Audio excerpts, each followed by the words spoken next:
Royal Rumble 2026 harusnya jadi momen penobatan buat bintang paling dominan di wrestling modern saat ini. Bron Breakker masuk ke ring bukan cuma sebagai peserta, tapi sebagai calon pemenang yang udah pasti banget. Tapi tiba-tiba suasananya nggak cuma jadi gelap, semuanya langsung kacau.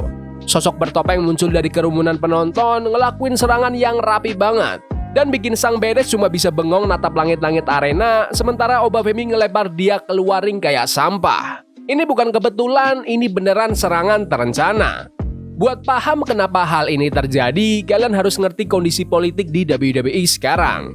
Di bawah arahan Paul Heyman, The Vision udah jadi kumpulan orang-orang egois yang haus gelar. Bron Breakker itu yang utama, bintang yang ngerjain tugas kotor tapi tetap kelihatan berkelas. Tapi pas kamu lagi di puncak, semua orang, mulai dari para legenda yang udah kamu banting-banting sampai temen yang berdiri di sebelah kamu, pasti pengen lihat kamu jatuh.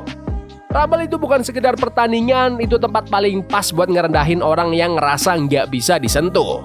Di video hari ini, kita bakal bedah 5 orang yang punya motif, modal, dan niat jahat buat jatuhin anak emas dari faksi The Vision ini.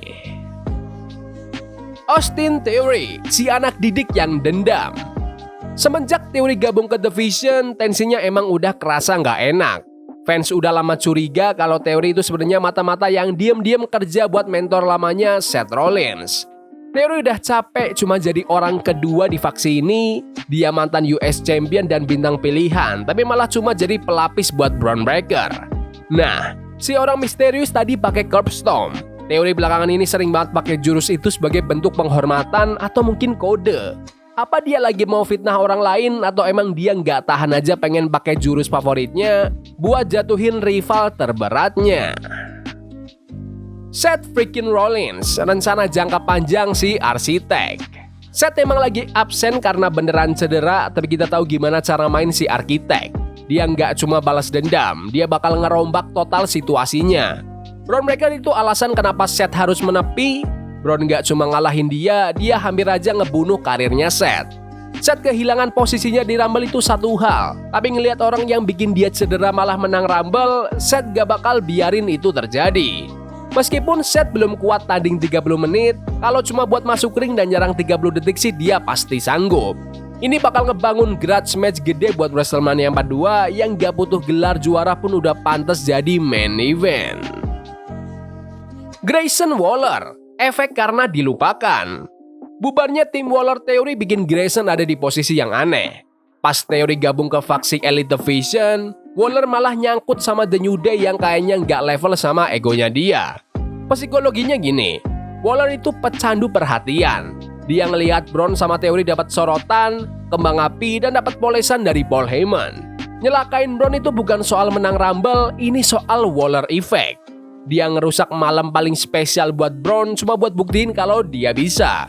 Kalau dia nggak bisa jadi juara, dia bakal jadi orang yang nentuin siapa yang nggak boleh jadi juara. Chris Jericho, kembalinya si Lionheart. Rumor soal Jericho balik ke WWE itu udah jadi rahasia umum di internet. Tapi Jericho tuh nggak level kalau cuma buat tanding pemanasan doang.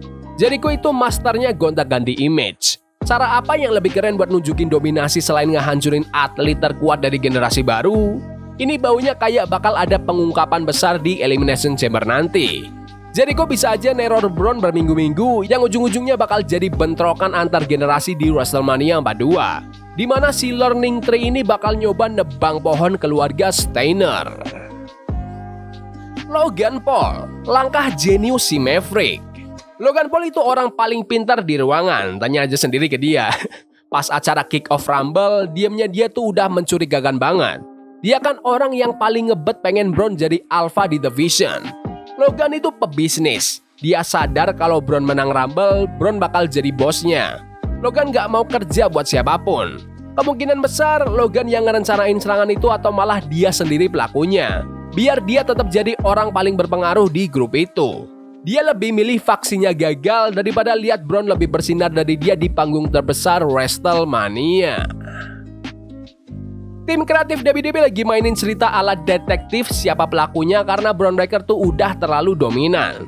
Kalau dia menang Rumble, udah nggak ada tantangan lagi. Dengan bikin misteri ini, WWE dapat 3 hal. Satu, ngelindungin Bron Breakker karena dia nggak kalah secara bersih, dia dicurangin. Yang kedua, ngangkat nama Obafemi, ngasih panggung buat bintang muda lulusan NXT ini karena dialah yang beneran ngelempar Bron keluar. Yang ketiga, naikin rating. Siapa yang nyerang Bron itu umpan biar penonton terus ngikutin sampai acara Chamber nanti. Fans dipaksa buat nonton setiap segmen The Vision buat nyari petunjuk. Terus, apa yang bakal terjadi selanjutnya? Menurutku ada 3 jalur cerita. Jalur pertama, perang saudara. Bron mulai nge-spear teman setimnya sendiri kayak Theory dan Logan karena paranoia, yang akhirnya ngerusak The Vision dari dalam. Jalur kedua, teror misterius. Si penyerang terus ninggalin simbol-simbol visionary di belakang panggung yang ujung-ujungnya bakal mengungkap kembalinya Seth Rollins yang mau balas dendam. Jalur ketiga, kedatangan sang legenda. Chris Jericho muncul di layar gede setelah pertandingan Bron selanjutnya dan ngaku kalau dia yang udah nyelamatin WWE dari bosennya ngeliat kemenangan Breakker. Oke, jadi WWE baru aja bikin jalan menuju WrestleMania jadi kayak TKP pembunuhan dan Bron Breakker sekarang jadi detektif yang emosian banget. Tapi aku pengen tahu pendapat kalian. Siapa nih tersangka yang paling kuat? Apakah Curb Stomp itu pesan dari Seth Rollins atau cuma jebakan dari Austin Theory atau bahkan Logan Paul? Komen pendapat kalian di kolom komentar. Ya udah gitu aja video hari ini. Jangan lupa like dan subscribe ke channel ini karena gue pengen 20.000 subscribers di bulan ini. Tolong bantu. Yes boy. See you. Love is a game we play incognito. Forbidden fire on Nico. Burning for love we can hold. I wish we were